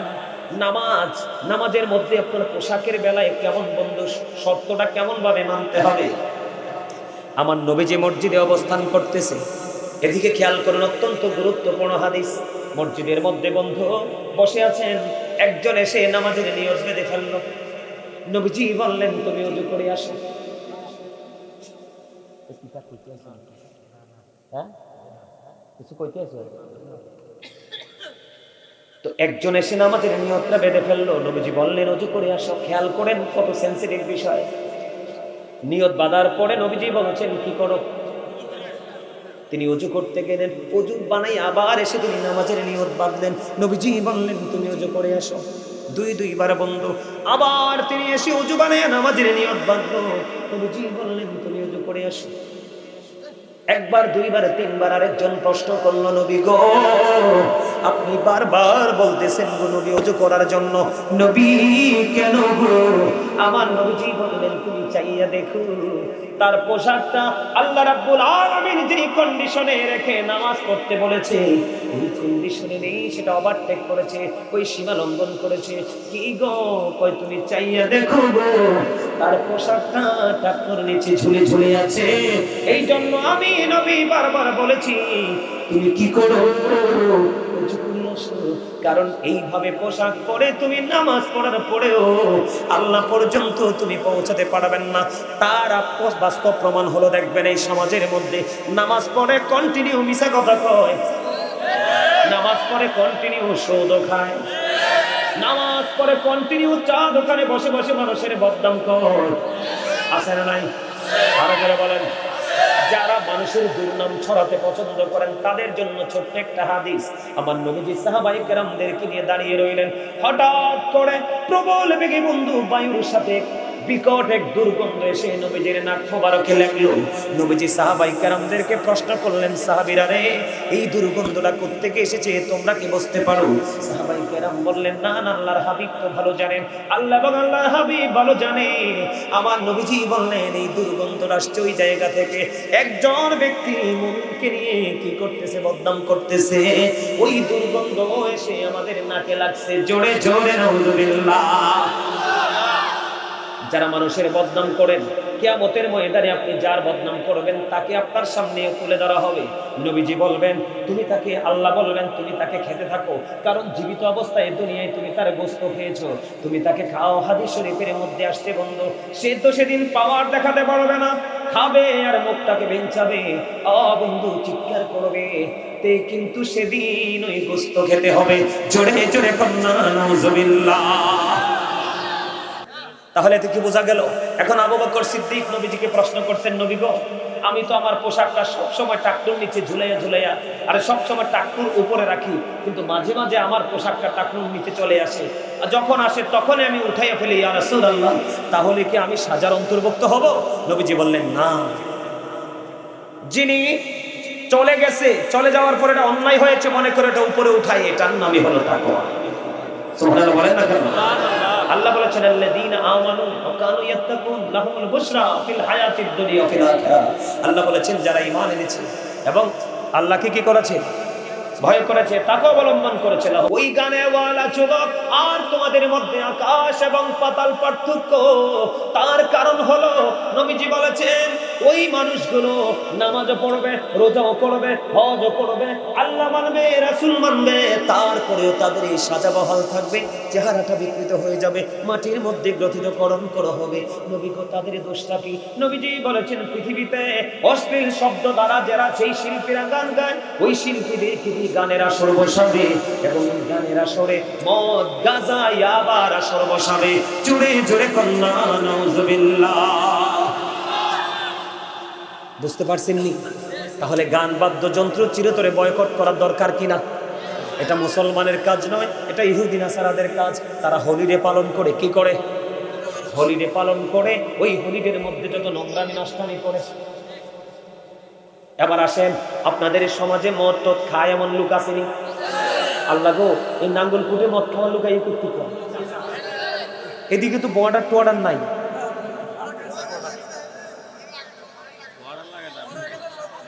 আচ্ছা দাঁড়ান দাঁড়ান, আমি একটু বলি, এটা নিয়ে আলোচনা করে শেষ করে দিব। আমি তো জানি বর্ডারের মানুষ এগুলো খায়। হ্যাঁ হ্যাঁ, বেড়া তুই 17 কিলোমিটার কম দেখছো অনলাইনে। নাউজুবিল্লাহ বলেন, আরো জোরে বলেন। এদিকে তাকান, নবীজি বলেছেন গানের আসর বসাবে, পাশাপাশি তারা মদের আসর, নেশার আসর বসাবে। কিসের আসর? এদিকে তাকান যুবক, তোমরা শোনো, তোমরা আমাকে কেউ ডিস্টার্ব করো না, তোমরা মনটা দিয়ে শোনো, শোনার পরে তোমরা সিদ্ধান্ত নিও। গাজী হুজুর আজকে আমাদের সামনে বলে গেছে, এটা ধরবো নাকি ছাড়বো তোমাদের উপর ছেড়ে দিলাম, কিন্তু আমাকে একটু কথাগুলো বলতে দাও, এটা তোমাদের জীবনকে কেমন করে বিপন্ন করে দেয়। যেই কোনো নেশা জাতীয় দ্রব্যই হারাম। কি? আমার দিকে তাকাও বন্ধু। নেশা পাপের দরজাটাকে খুলে দেয়, নেকের দরজাটাকে বন্ধ করে দেয়। যখন কোন যুবক, বৃদ্ধ, মধ্যবয়সী মদ পান করবে, গাঁজা খাবে, ইয়াবা খাবে, আফিম খাবে, নেশা করবে, হাদিস শরীফের মধ্যে এসেছে, আপনার আমার প্রাণের নবী তিনি বন্ধু বলে দিয়েছে, আমরা গা থেকে গেঞ্জি খুলি না। কথা বলে না কেন? আমরা গা থেকে, শরীর থেকে গেঞ্জি খুলি কিনা? শার্ট না কিন্তু, গেঞ্জি খুলি না। গেঞ্জি খুলি কেমনে? মাথা দিয়া, উপর দিয়া, ঠিক কিনা বলেন? ওরে যুবক, কত ভয়ঙ্কর খবর আমার নবীজি জানিয়ে দিয়েছে। যখন তুমি মদ খাইবা, গাঁজা খাইবা, তোমার মধ্য থেকে আল্লাহ ইমানটাকে এমন ভাবে উঠিয়ে নেবে, ইমানটাকে এমন ভাবে কেড়ে নিয়ে যাবে রে। একজন মানুষ তার পরন থেকে যেইভাবে গেঞ্জিটা খুলে উপর দিয়ে, জোরে কন্যা নাউজুবিল্লাহ, তার মানে এখানে সোজা হিসাব হলো তার ইমান ফিরিয়ে যায়, শেষ, তার ইমান নাই। তুমি যদি ইমানদার না হো, তাহলে তোমার বাঁচা মরায় কোনো পার্থক্য নেই। বাঁচলেও কোনো কিনাই লাভ নাই, মরলেও কোনো জাতির লস নাই। হযরতে তারিক ইবনে শুআইব রাদিয়াল্লাহু তাআলা আনহু আমার নবীকে মদ সম্পর্কে প্রশ্ন করলেন। কি সম্পর্কে? মদ সম্পর্কে প্রশ্ন করলেন। নবী গো, নবী মদ সম্পর্কে জিজ্ঞেস করার কারণে আমার নবীজি বললেন, মদ কি করা যাবে না? খাওয়া যাবে না, উৎপাদন করা যাবে না, তৈরি করা যাবে না। এবার তিনি বললেন, ইয়া রাসূলুল্লাহ, নবী গো, আমি এইটাকে ঔষধ হিসাবে তৈরি করব। দেখেন নবীজি কেমন করে আমাদেরকে বাঁচানোর জন্য ভেঙ্গে ভেঙ্গে বলে দিয়েছে। বলতেছে, আমি এটাকে ঔষধ হিসাবে কি করব? তৈরি করব। আমার নবীজি বললেন, না না না, এটা ঔষধ নয়, বরং রোগ। মদ এমন একটা নষ্ট জিনিস, এটা সকল পাপের দরজা খুলে দেয় এবং কি মানুষের বিবেকটাকে বিকৃত করে দেয়। জিনার জন্য, বলাৎকার করার জন্য সবচেয়ে বেশি এই মদ মানুষকে সাহায্য করে। নাউজুবিল্লাহ বলেন না? এখন আল্লাহ কোরআনে কি বলছে এটা একটু জানার দরকার আছে নি? আল্লাহ বলেছেন, ইন্নামাল খামরু ওয়াল মাইসিরু ওয়াল আনসাবু ওয়াল আজলামু রিজসুম মিন আমালিশ শাইতান। আল্লাহ বলেছেন মদ, জুয়া, মূর্তি, ভাগ্য গণনা, ঘৃণ বস্তু শয়তানের কাজ। জোরে জোরে কন্যা নাউজুবিল্লাহ। আমার দিকে তাকান, হাদিস শরীফের মধ্যে এসেছে, আমার নবী বলেছেন, আপনি যেই ধরনের নেশাই বলেন, তবে মদের কথা হাদিস শরীফের মধ্যে এসেছে বন্ধু। মদ যে বানায়, মদ বানানোতে যিনি সহযোগিতা করে, যিনি সরবরাহ করে, এমনি করে করে প্রত্যক্ষ পরোক্ষ ভাবে ওই নেশার সাথে যারা যুক্ত রে, সবাইকে অভিশপ্ত লানত দিয়েছেন আমার নবী। আল্লাহর পক্ষ থেকে তাদের জন্য লানত বরাদ্দ। জোরে জোরে কন্যা নাউজুবিল্লাহ, আরো জোরে কন্যা নাউজুবিল্লাহ। আমাদের মাযহাব কয়টা? কথা বলেন। 4টা মাযহাব, 4 মাযহাবের 4 ইমামের মধ্যে প্রথম কোনটা? হানাফি মাযহাব। ইমাম আযম আবু হানিফা রাহমাতুল্লাহি আলাইহি বলেছে, আমার দিকে তাকান, আমাদের যে মাযহাবে আমরা হানাফি মাযহাব অনুসরণ করি না, আমাদের যে ইমাম তিনি বলেছেন তোমরা যখন কাউকে মদ পান করতে দেখবা কি করতে, তোমরা যখন কাউকে মদ পান করতে দেখবে তোমরা তাকে 80টা ডোরা মারবা। কেন গো? মদ পান করতে দেখতে তাকে 80টা ডোরা মারতে হবে। এটার কারণ হলো মদ যখন সে পান করবে তার বিবেক মস্তিষ্কটা বিলীন হয়ে যাবে, বিকৃত হয়ে যাবে, তখন সে যে কোনো নোংরা কাজের দিকে লিপ্ত হতে থাকবে। আপনারা দেখেছেন কিনা, কয়দিন আগে বন্ধু শরীয়তপুরের হসপিটালে 75 বছর বয়সী মা এসেছে তার মেয়েকে, অসুস্থ মেয়েকে হসপিটালে দেখতে। ওই নেশা করে মেয়ের জামাই গভীর রজনীতে শাশুড়িকে ধর্ষণ করেছে। জোরে জোরে কন্যা নাউজুবিল্লাহ। দেখছেন না ভিডিওটা? আপনারা দেখছো না তোমরা? পুলিশ ধরেছে, খবর পেয়েছে সে নেশা করেছে। কি করেছে? বন্ধু যে জুয়া খেলে সে তার বউ নাই, মেয়েও নাই। কথা বলেন না কেন? যে নেশা করে তার শ্বশুর বাড়িও নাই, নিজের বাড়িও নাই, আপনও নাই, পরও নাই। ইসলামের চতুর্থ খলিফা হযরত আলী, যাকে আমার নবী বলেছেন I am a city of education, the gate of that city is Ali. আমার নবী বলেছেন আনা মাদিনাতুল ইলমি ওয়া আলিউন বাবুহা। আমার নবী বলেছেন I am a city of education, the gate of that city is Ali. আমার নবীজি বলে দিয়েছেন আমি হলাম শিক্ষার শহর, আর সেই শহরের দরজা হলো আমার আলী। সুবহানাল্লাহ বলেন না? তাহলে আলীর দাম কম না বেশি? পাক পাঞ্জাতনের অন্যতম সদস্য হলো বন্ধু একজন হযরত আলী। আমার দিকে তাকান, হযরত আলী কারামাল্লাহু ওয়াজহু তিনি বন্ধু বলে দিয়েছেন, হযরত আলী তিনি বলে দিয়েছেন, আমার দিকে তাকান, এই তোমার ওয়াজটা বেশি শোনা দরকার, কারণ এই মুরব্বী লাইট আস্তে আস্তে কি হয়ে যাচ্ছে, ঠিক না? একদিন তোমার আমার সবার জীবনে যদি বেঁচে থাকি আসবার, মরে গেলে তো গেলাম, কিন্তু তোমার বেশি দরকার শোনা, কারণ তোমাদের যৌবনকালের আমল আল্লাহর কাছে বেশি পছন্দের। শুধু পছন্দের না, বলবো তোমরা যুবকদেরকে বলছি, তোমাদেরকে খুশি করার জন্য নয়, সিরিয়াসলি বলছি। কখনো কোনো আলেম কাউকে খুশি করার জন্য কথা বলে না, যদি কেউ বলে যে সকল হক্কানি আলেম নয়, ঠিক কিনা? বাস্তবতা বলছি, তোমাদেরকে দেখে এটা না বলে পারছি না। তোমরা যে প্রেম, আজকে যে ভালোবাসার উজ্জ্বল দৃষ্টান্ত তোমরা স্থাপন করেছো জান্নাতের বাগানের সাথে, আমি বিশ্বাস করি তোমাদের মধ্যে আজকের আলোচনায় কোনো না কোনো দিক দিয়ে প্রভাব ফেলাবে, তোমাদের মধ্যে একটা প্রভাব পড়বে, আমি বিশ্বাস করি। কেউ না কেউ আজকের মাহফিল থেকে তোমরা হেদায়েত হবে। তোমরা যুবকদের জন্য দুটো মেসেজ, দুটো হাদিস। একটা হাদিস কি জানো? আমার নবীজি বলেছেন Imam Hasan and Hussain are the leader of younger people in Jannah. আমার নবী বলেছেন ইমাম হাসান হুসাইন জান্নাতে যুবকদের লিডার হবে। আমি দোয়া করি কাল হাসরের দিন, কিয়ামতের দিন তোমরা দোলখার যুবকদেরকে যেন আমার নবীর কলিজার টুকরা। আমার নবীজি বলেছেন Imam Hasan and Hussain to my flower in the world. নবীজি বলেছেন ইমাম হাসান হুসাইন দুনিয়ায় আমার দুটো ফুল। সুবহানাল্লাহ বলেন না? হুমা ওয়াইহানাইয়া মিনাদ দুনিয়া আল হাসান ওয়াল হুসাইন সাইয়্যিদা শাবাবি আহলিল জান্নাহ। সুবহানাল্লাহ। তাহলে তোমরা যুবকরা যদি যৌবনকালে কাজ করো, তোমাদের ভয় আছে না? কোনো টেনশন আছে না? আমার কথাগুলো কি তোমরা বোঝো? আমি ইংলিশ যে ট্রান্সলেশন করাটা এটা না করলেও পারতাম। এখানে কলেজ ইউনিভার্সিটির স্টুডেন্টরা আছে, তারা এটা সহজে বুঝতে পারবে। যেমন গতকালকে যে প্রোগ্রামে গেছি, তোমাদের মতো এরকম কি, গতকাল কোথায় ছিলাম? আশুগঞ্জ লাওয়াসা। যখন আলোচনা, যুবকরা আমার মনে হয় কেউই বাড়ি ছিল না, সবাই চলে আসলো। যিনি আমাকে দাওয়াত দিয়েছিলেন উনি হলেন মুফতি হযরত মাওলানা মুফতি মাসুম বিল্লাল কাদরি আব্বাজিল হুনারি। খুব সৎ একজন লোক, খুব সফট একজন আলেম। আমি যখন মাহফিল ছেড়ে কিছু দূর আসলাম, উনি আমাকে ফোন দিলেন। ফোন দেওয়ার পরে বললাম, ভাইজান আপনি তো আমাকে দাওয়াত করেছেন, আসলে মানুষ কতটুকু পেয়েছে আমি আসলে জানি না। তিনি আমাকে বললেন, ভাইজান আপনাকে বোঝাতে পারবো না, আমার যুব সমাজের মধ্যে এমন প্রেমের এক প্রভাব পড়েছে। আমি বললাম কেন? তো যুবকরা যারা ইউনিভার্সিটির সুশিক্ষিত ছেলেরা ছিল, আপনি যে এবারতগুলো পড়েছেন, এবারতের সাথে সাথে তিনি ট্রান্সলেট করেছেন, এটা নাকি তাদের বোঝার জন্য বেশি ইজি হয়েছে, সহজ হয়েছে, এজন্য তারা বেশি খুশি। বিশ্বাস করেন ওই স্টেজে বসে আগামী বছরের জানুয়ারির 21 তারিখে আবার মাহফিল নোট করে আনতে হয়েছে, 2026 জানুয়ারির 21 তারিখ। আমাকে যতক্ষণ ছিলাম ওরা ছাড়েই না।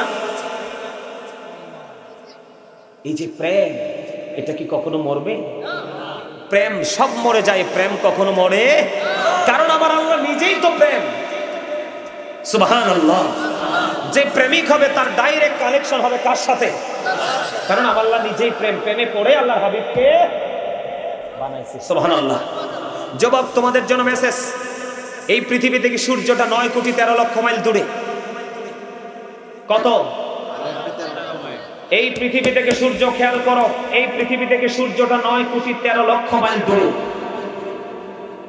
সূর্যের আলো পৃথিবীতে আসতে সময় লাগে মাত্র 8 মিনিট 20 সেকেন্ড। আরে সুবহানাল্লাহ কয় না রে?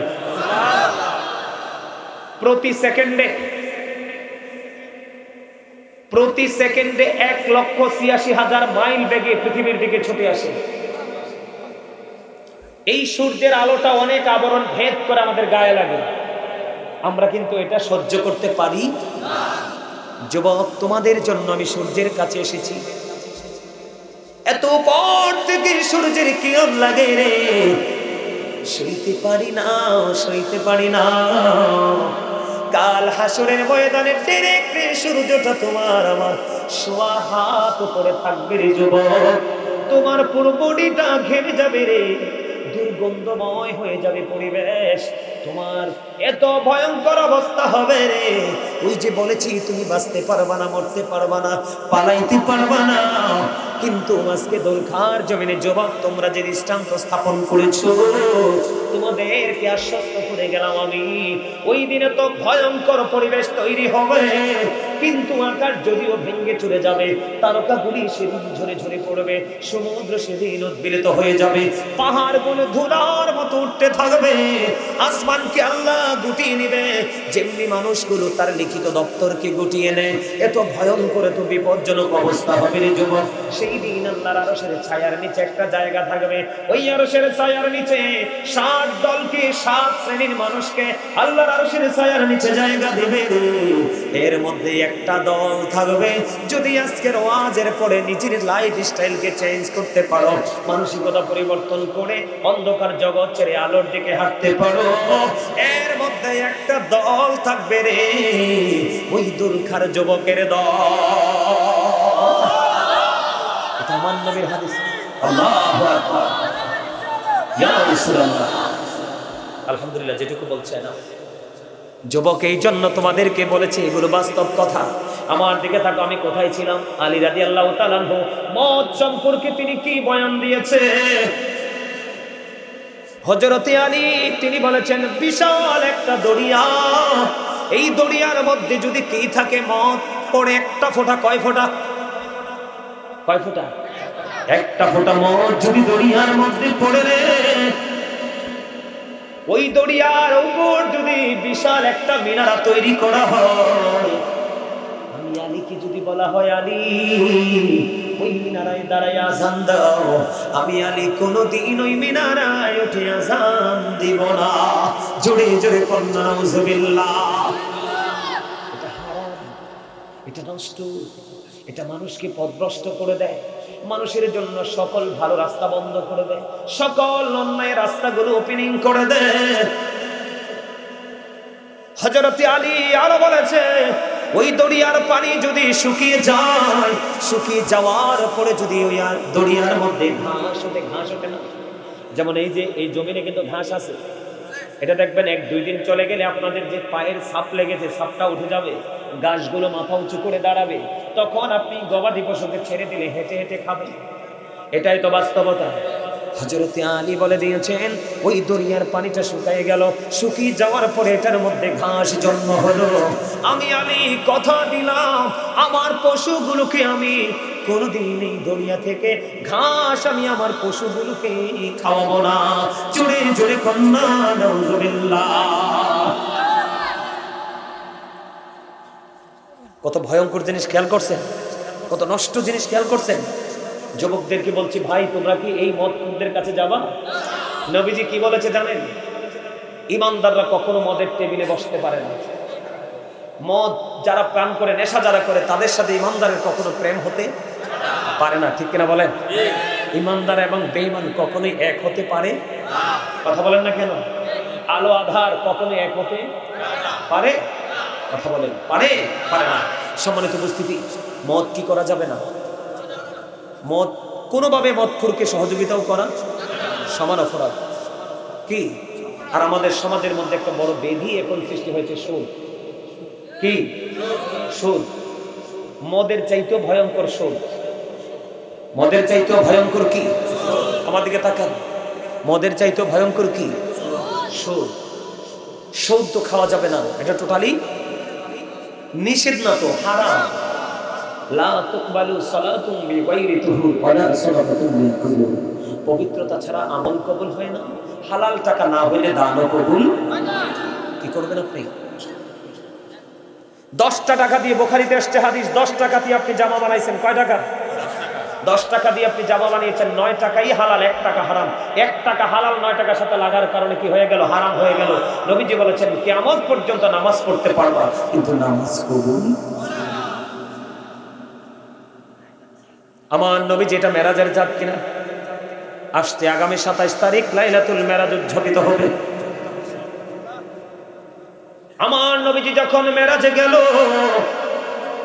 মেরাজে যাওয়ার পরে দেখতেন জাহান্নামের মধ্যে এক একটা মানুষের পেট এক একটা ঘরের মতো বড় বড়। নবীজি জিব্রাইলকে প্রশ্ন করলেন, ভাই জিব্রাইল বলো না, এই মানুষগুলো কারা? নবীজিকে জিব্রাইল বললেন, নবী গো, এরা হলো দুনিয়ার সুদখোর। নবীজি বললেন, আমি তাদের পেটের দিকে চাইয়া দেখলাম, তাদের পেটের মধ্যে সাপ আর বিচ্ছু দেখা যায়। নাউজুবিল্লাহ বলেন। এই সামুরা ইবনে জুনদুব রাদিয়াল্লাহু তাআলা আনহু থেকে হাদিস কানা বর্ণিত। আমার নবী স্বপ্নের ব্যাখ্যা দিলেন সাহাবায়ে কেরামদের সঙ্গে। নবীজি বললেন, দুজন আগন্তুক, তার মানে ফেরেশতা এসে আমাকে বললেন, নবী গো চলুন ভ্রমণ করতে যাই। নবীজি সেই স্বপ্নের ব্যাখ্যা দিতে গিয়ে সাহাবায়ে কেরামদেরকে বললেন, তোমরা আজকে কোনো স্বপ্ন দেখেছো? নবী গো না না না, আমি একটা স্বপ্ন দেখেছি, তোমাদেরকে বলবো। ইয়া রাসূলুল্লাহ বলে দেন। নবীজি অনেকগুলো দৃশ্য দেখেছেন, এর মধ্যে একটা হলো বন্ধু, নবীজি দেখলেন একটা লোক রক্তের নদীর মধ্যে সাঁতার কাটে, সাঁতার কেটে কেটে কুলে আসতে চায়, পাড়ে আসতে চায়, কিন্তু আরেকজন কুলের মধ্যে পাথর নিয়ে দাঁড়িয়ে আছে, আসতে চাইলে পাথর মারে, আসতে চাইলে পাথর মারে। নবীজির সঙ্গে ফেরেশতাকে বললেন, বলো না এই মানুষটাকে কি অপরাধ সে করেছে? ইয়া রাসূলুল্লাহ, নবী গো, এটা হলো দুনিয়ার সুদখোর। নাউজুবিল্লাহ বলবেন না? এখন আপনার মনে কি প্রশ্ন আসে না যে রক্তের নদীতে কেন? রক্তের নদীতে কারণ হলো সুদ খাওয়া মানে গরিব দুঃখী অসহায় মানুষের রক্ত টেনে বের করা। কথা কয় না কেন? ভুল কইলাম? টাকা যদি হালাল হয়, ইনকামও হালাল, ইনকাম যদি হালাল হয়, বাজারও হালাল, খাবারও হালাল, রক্তও হালাল। টাকা যদি হারাম হয়, বাজারও হারাম, খাওয়াও হারাম, ব্লাডও হারাম, আপনার সব কিছু হারাম। আপনি নামাজ পড়তে পারবেন, লাভ হবে না। হাদিস শরীফের মধ্যে আসছে, দিক তাকান, কেউ যদি মাছির মাথার সমপরিমাণ চোখের পানি ফালায়, আল্লাহকে ভয় করে, কি করে? আল্লাহকে ভয় করে মাছির মাথার সমপরিমাণ। কেউ যদি একটা ফোঁটা চোখের পানি ফালায়, তওবা করতে গিয়া তার জন্য জাহান্নাম হারাম হয়ে যায়, জান্নাত বরাদ্দ হয়ে যায়। কিন্তু সুদ খাওয়া লোক যদি সারা জীবন কান্দে, আমার আল্লাহর দরবারে তওবা কবুল হবে না। নাউজুবিল্লাহ বলেন না? আপনার সুদখোরের তওবা, ঘুষখোরের তওবা, জোর জুলুমকারীর তওবা তখনই কবুল হবে সে সুদ খেয়ে খেয়ে, ঘুষ খেয়ে খেয়ে শরীরটাকে যে মোটা করেছে। এই মোটা তাজা গোশত শরীর থেকে খসাইতে হবে, এবং যার থেকে টাকা আনছে তার টাকাটাকে ফেরত দিয়ে তার কাছ থেকে কি করতে হবে? মাফ আনতে হবে, তারপরে তওবা কবুল হবে রে।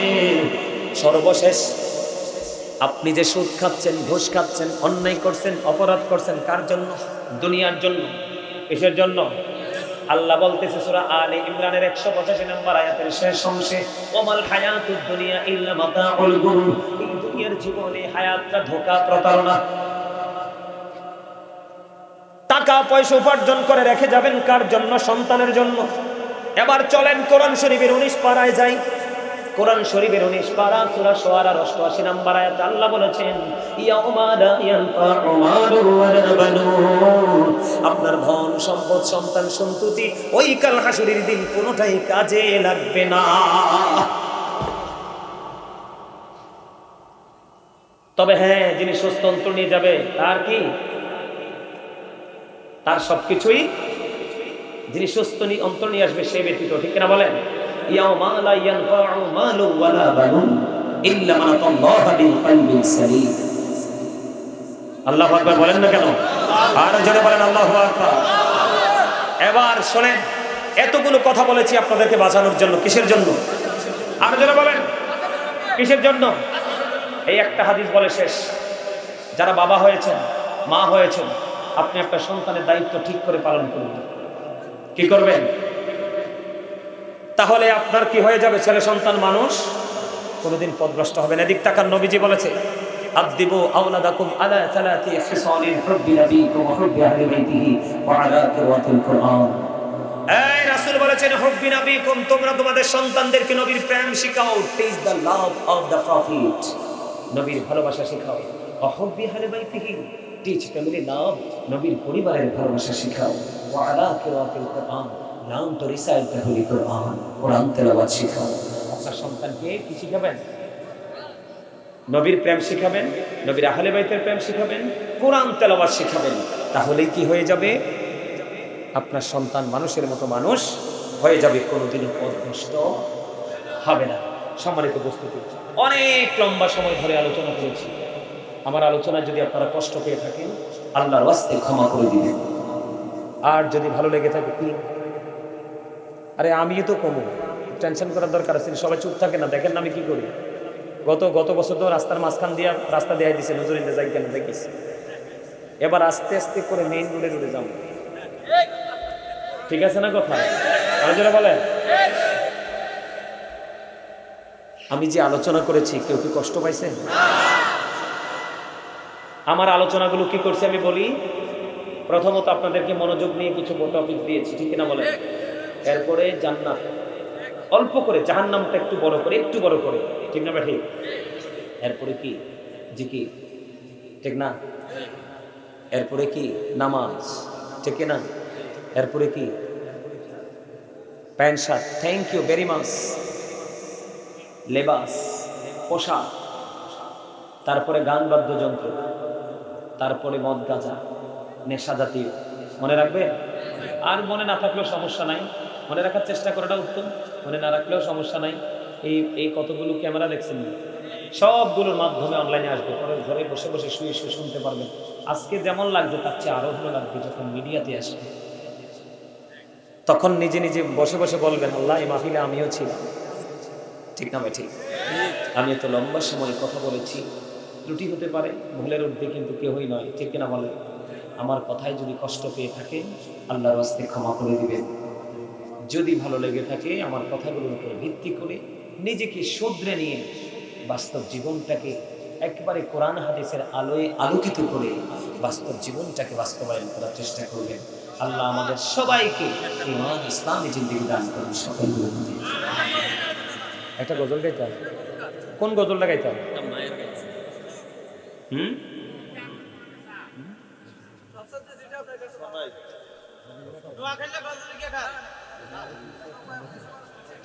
আচ্ছা যাক, আমি একটা ছোট্ট গজল গাই, যেহেতু আপনারা আমার সাথে একটু গজল শুনছেন। আমার আলোচনা শেষ, গজলটা পারলে আমার সাথে গাইবেন। আপনারা সবাই চেষ্টা করলে পারবেন, গাইবেন সবাই। এই করে একটু বাড়াই দিও, হ্যাঁ এই করে একটু বাড়াই দিও। আমি গাইব?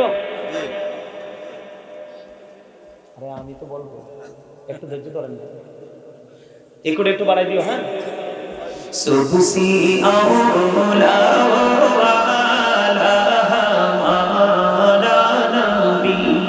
सबसे बाला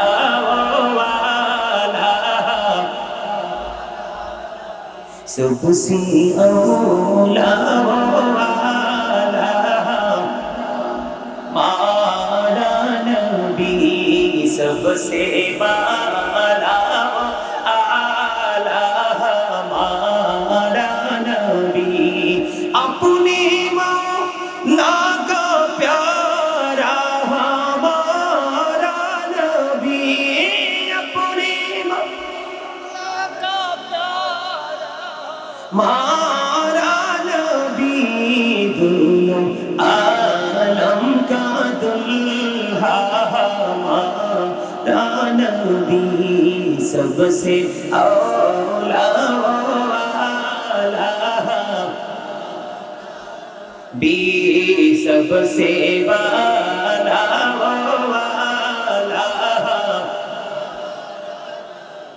खुल्कों से औलिया, औलिया से रसूल, खुल्को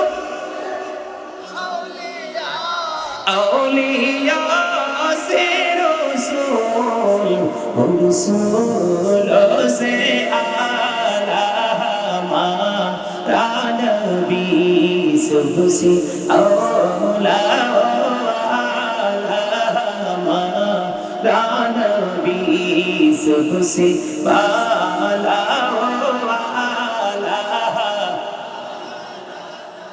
মারহাবা।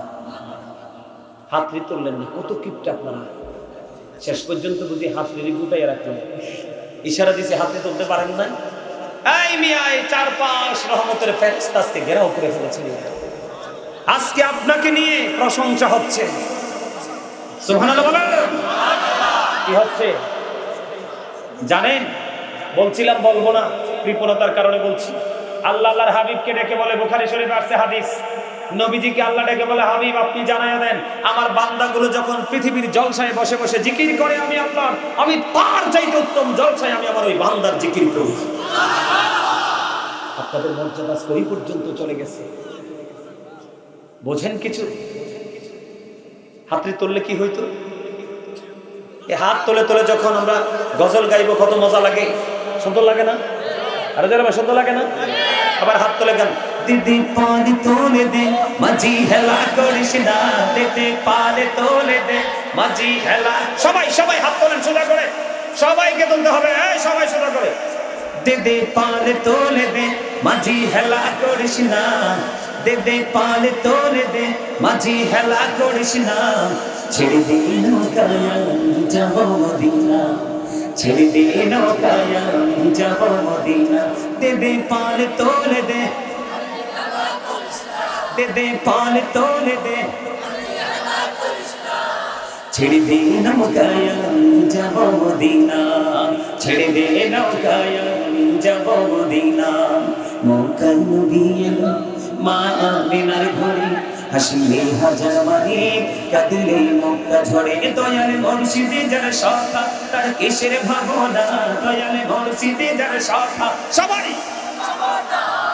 আমার হৃদয় মাঝে কাবা নয়নে মদিনা, আমার হৃদয় মাঝে কাবা নয়নে মদিনা, দেদে পাল তোলে দে, দেদে পাল তোলে দে মাঝি হেলা করিস না, ছেড়ে দে নৌকায় যাব মদিনা, ছেড়ে দে নৌকায় যাব মদিনা। স্মৃতি দুনিয়া গেছে ভরে, সে নূরের বাতি জ্বলে মদিনার ঘরে ঘরে, দয়ালে মুর্শিদে যার শাখা তার কিসের ভাবনা, দয়ালে মুর্শিদে যার শাখা। আমার হৃদয় মাঝে কাবা নয়নে মদিনা, আমার হৃদয় মাঝে কাবা নয়নে মদিনা, দিদি পাল তোলে দে, দিদি পাল তোলে দে, ছেড়ে দে নৌকায় যাব মদিনা, ছেড়ে দে নৌকায় যাব মদিনা, দিদি পাল তোলে দে, দিদি পাল তোলে দে, ছেড়ে দে নৌকায় যাব মদিনা। আরে মারহাবা বলেন না, জোরে মারহাবা। আপনাদের এলাকায় আছে ফ্ল্যাশ লাইট তারা জ্বালাইতো না তো হাতে তো তোলে না। এইও নবীর আশিকদের আরেকটা তার প্রেমের জোয়ার আসছে, সবার মোবাইলটা খুলবেন, সবাই ফ্ল্যাশ লাইটটা জ্বালাবেন। নারায়ে তাকবীর, আল্লাহু আকবার, নারায়ে রিসালাত, ইয়া রাসূলুল্লাহ, মারহাবা। সবারটা জ্বালান, সবারটি জ্বালান। যার যার কাছে মোবাইল আছে আমি গজল গাইবো, আপনারা যদি আরো কয়েকটা শোনাইতে চান গাইতে পারবো, কারণ আমার এই কলিজায় গজলের অভাব নাই। সবাই সবাই এই আমি বলি তো অনেক সুন্দর লাগতেছে না, মনে হয় যে সত্যিকার আমরা জান্নাতের বাগানে চলে আসছি। সবাই যার কাছে মোবাইল আছে আমি বলি একটা মোবাইল আজকে বন্ধ রাখবেন না, সবাই মোবাইলগুলো তুলবেন, আমি গজল গাইবো। হ্যাঁ সবাই সবাই সবারটি বের করেন, সবারটি। এত কম না, মোবাইল কিন্তু অনেক আছে এখানে, অনেকেই কিন্তু কি করছেন ভিতরে রেখে দিয়েছেন, সবাই বের করেন সবাই। গোলাপ নীলম গাধা নীলম নীলমের রজনী গন্ধা, মনের সুখে মালা গাঁথিব সকাল থেকে সন্ধ্যা, মনের সুখে মালা গাঁথিব। একবার দেখা তাও যদি ও গো কামলিওয়ালা, একবার দেখা তাও যদি স্বপ্নে রাত্রি বেলা, হাসি মুখে পড়াবো তোমার হাজার ফুলের মালা, বলো ইয়া রাসূলুল্লাহ ইয়া হাবিবাল্লাহ, বলো ইয়া রাসূলুল্লাহ ইয়া হাবিবাল্লাহ। গোলাপ নীলম গাধা নীলম নীলমের রজনী গন্ধা, মনের সুখে মালা গাঁথিব। সবাই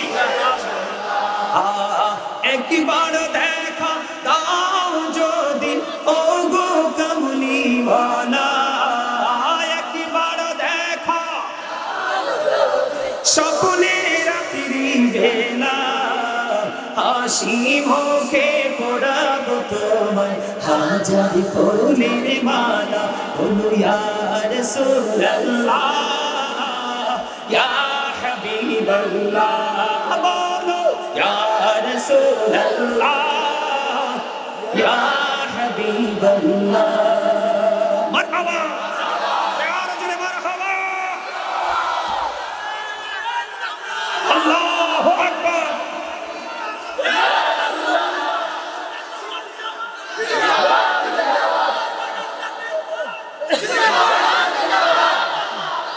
প্রেম দেখছেন, আল্লাহু আকবার। আমি আশ্চর্য হয়ে গেছি তার, মানে আমি আশ্চর্য হয়ে গেছি তার চিন্তা দেখে।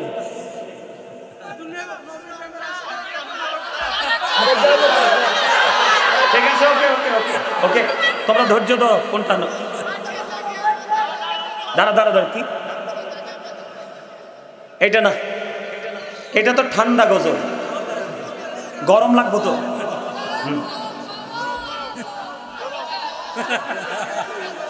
আচ্ছা আমি গাই আমাদের পুরনো একটা গজল গাই একটু, আপনারা সবাই আমার সাথে শুনতে পারেন। ফ্ল্যাশ লাইট বন্ধ করেন না, ঠিক আছে? ফ্ল্যাশ লাইট বন্ধ করবেন না। ও নবীর প্রেমিকেরা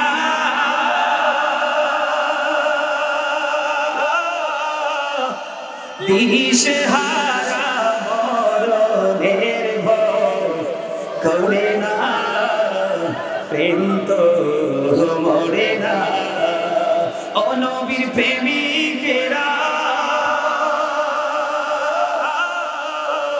দিশেহারা মরণের ভয় করে না, প্রেম তো মরে না। প্রেম করেছে মুসা নবী তোর পাহাড়ে গেছে চলে গো, ও সে খোদার নূরে পাহাড় জ্বলে তো মশা জ্বলে না, প্রেম তো মরে না। বলেন ও নবীর প্রেমিকেরা দিশে হারা মরণের ভয় করে না, কিন্তু মরে না। প্রেম করেছে ইউনুস নবী মাছের পেটে রইলেন পড়ি গো, অসে খোদার নামে রইলেন পড়ি, তবু হজম হলেন না। প্রেম তো মরে না, বলেন ও নবীর প্রেমিকেরা,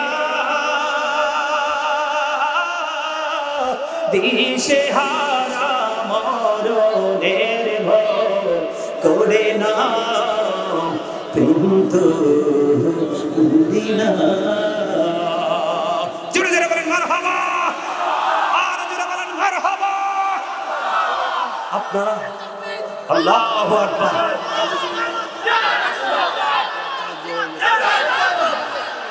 আপনারা আজকে প্রেমের উজ্জ্বল ইতিহাস, দৃষ্টান্তরা ইতিহাস তৈরি করলেন। আমি অবাক হয়ে গেছি। হাসান ইবনে সাবেত যখন মসজিদে নববীর মিম্বরে দাঁড়িয়ে দাঁড়িয়ে গিয়েছিলেন, আর আমার নবী কি করেছে? আল্লাহর কাছে দোয়া করেছে, আল্লাহ হাসান ইবনে সাবেতকে রুহুল কুদ্দুসের মাধ্যমে সাহায্য করুন। আমার একটা ভাই আমার কাছে একটা অনুরোধ করছে, মায়ের শানে একটা গজল গাইছে, একটা গজল গাইব মায়ের শানে, পরে শেষ করে দিব। শুনবেন সবাই? আপনারা সবাই আমার সাথে সুর দেওয়ার চেষ্টা করবেন, আর লাইট বন্ধ করবেন না। লাইটটা কি হয় জানেন? মনে হয় যে এক আকাশে উজ্জ্বল তারা জ্বলতেছে, ঠিক কিনা বলেন? জান্নাতের আকাশ কি এটা? কি একটা জান্নাতের আকাশ, আর এই জান্নাতের আকাশের মধ্যে স্টার জ্বলছে, তারা জ্বলছে মিঠে মিঠে করে। জোরে কোন মারহাবা। এই জান্নাতের বাগানকে আরো কি করে ফুটায় তোলে। আমি মায়ের সাথে গজল গাইবো, একবার ঠান্ডা, আপনারা সব আমার সাথে সুর দিবেন। আমার মা নাই, আমার বাবা নাই, দয়াল রে দয়াল, আমার কি মা ডাকার সাদ নাই, আমার কি বাবা ডাকার সাদ নাই, বলেন আমার মা নাই, আমার বাবা নাই, দয়াল রে দয়াল, আমার কি মা ডাকার সাদ নাই রে, আমার কি বাবা ডাকার সাদ নাই রে। ঘরে যাইয়া সবাই দেখে মা জননীর মুখ, বাবা যখন মাথায় হাতে ভুলে যাই সব দুঃখ। আমার মা নাই, বলেন আমার মা নাই, আমার বাবা নাই, দয়াল রে দয়াল, আমার কি মা ডাকার সাদ নাই রে, আমার কি বাবা ডাকার সাদ নাই রে। শোনে শোনে শুধু মা, তোমার কথা মনে হয়, দেখি না তোমার, ভুলে কি গেছো আমার, ভুলে কি গেছো আমার। আরো সুহাগ মাগো আর কোথা পাবো, কারা চলে আমি নিজেকে জড়াবো, কার কাছে ধরবো মিছে বায়না, তোমার মতো কেহ নাই। শুনি শোনে শুধু মা, তোমার কথা মনে হয়। আমার ভুবন জুড়ে শুধু দুঃখ জ্বালা, কে আর পড়াবে আমার সুখের সীমানা। আমার ভুবন জুড়ে শুধু দুঃখ জ্বালা, কে আর পড়াবে আমার সুখের সীমানা। কপালে কে দেবে আর কাজলের রুটি, তুমি জেনে ধরাই শয়নে স্বপ্নে শুধু মা তোমার কথা মনে হয়। মারহাবা বলেন আরো জোরে। আমি আলোচনা করে এত লম্বা সময় আমি আলোচনা করে যত খুশি হয়েছি তার চেয়ে অনেক খুশি হয়েছি আপনাদের শেষ সময়ের প্রেমের জোয়ার দেখে। আমি আজকে হৃদয় থেকে আপনাদের জন্য দোয়া করে যাব, বিশেষ করে আমার যুবক ভাইদের জন্য। আল্লাহ যেন তোমাদের কলিজায় চিরকাল আল্লাহ এবং আল্লাহর হাবিব মা বাবা প্রেম যেন চির অমর করে যেন তোমাদের হৃদয়ে জমা করে দেয়। সকলে বলেন আমিন। আর জোরে বলেন আমিন।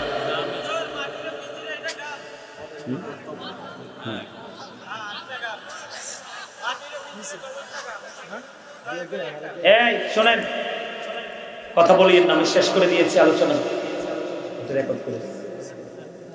আমি আজকে যে আলোচনাটা করছি এই আলোচনাটার সাথে একেবারে 100% মিল হলো মাটির ও পিঞ্জিরা গজলটা। যে আলোচনা করেছি আজকে জাহান্নাম সেই কবর নিয়ে, এই জায়গাটার সাথে একেবারে 100% মিল হলো কোন গজলটা? মাটির ও পিঞ্জিরা। এটা রেকর্ড করে রাখেন। সবাইকে অনুরোধ করে বলবো, সবাইকে ফ্ল্যাশ লাইটটা জ্বালাবেন এবং রেকর্ডটা চালু করে দিবেন। কেন জানেন? এই গজলটা যখন আপনি নীরবে নির্জনে একা একা শুনবেন তখন আপনি বুঝতে পারবেন এই গজলটার মধ্যে কি আছে। আমার সাথে আপনারা গাইবেন। যদি গাইতে না পারেন মন দিয়ে শুনবেন। কথা বুঝতে পেরেছেন? কথা বুঝতে পারছেন? মাটির পিঞ্জিরা ভাঙ্গিয়া চুরিয়া একদিন তো যাইবে পাখি ছাড়িয়া ছাড়িয়া বনে মাটির পিঞ্জিরা ভাঙ্গিয়া চুরিয়া একদিন তো যাইবে পাখি উড়িয়া উড়িয়া ছেলে মেয়ে আসিয়া কাঁদবি চিৎকার মারিয়া জন্মের তরুণ বাবাই যাই ছাড়িয়া ছাড়িয়া আলেমিগণকে ডাকিয়া গরম পানি কুড়িয়া সবান মেঘে দিলে গোসল করাইয়া করাইয়া জানাজা পড়াইয়া মোটার ঘাটে চড়াইয়া কবর দেশে নিবি কান্দিয়া কান্দিয়া বলে মাটির ভাঙ্গিয়া চুরিয়া একদিন তো যাইবে পাখি উড়িয়া উড়িয়া কবরেতে রাখিয়া সবাই যাবে চলিয়া যার যার ঘরে রইবে সবাই ঘুমাইয়া ঘুমাইয়া কলা পাতা বিছাইয়া বাঁশের চাল বানাইয়া কলা পাতা বিছাইয়া বাঁশের চাল বানাইয়া দুই পা দিয়া মাটি দিবে পাড়াইয়া পাড়াইয়া বাঁশবাগানে রাখিয়া সবাই যাবে চলিয়া যার যার ঘরে রইবে সবাই ঘুমাইয়া ঘুমাইয়া এই হইল ভাই দুনিয়া কেউ তো কারো আপনে না এই হইল ভাই দুনিয়া কেউ তো কারো আপনে না আল্লাহ ছাড়া আর তো আপন পাইবা না, পাইবা না। সময় বেশি বাকি নাই, নিঃশ্বাসের তো বিশ্বাস নাই। সময় থাকতে গুনাহ মাফলো চাহিয়া,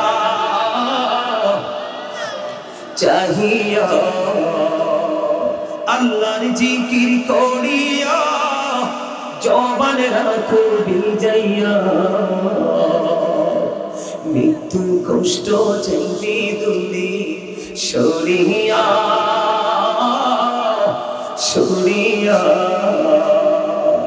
আলেমগণকে ধরিয়া এলেম কালাম শিখিয়া, আলেমগণকে ধরিয়া এলেম কালাম শিখিয়া। রোজা নামাজ লড়ে সাথী বানাইয়া, বানাইয়া মাটির পিঞ্জিরা ভাঙ্গিয়া চুরিয়া। একদিন তুমি যাইবে পাখি উড়িয়া,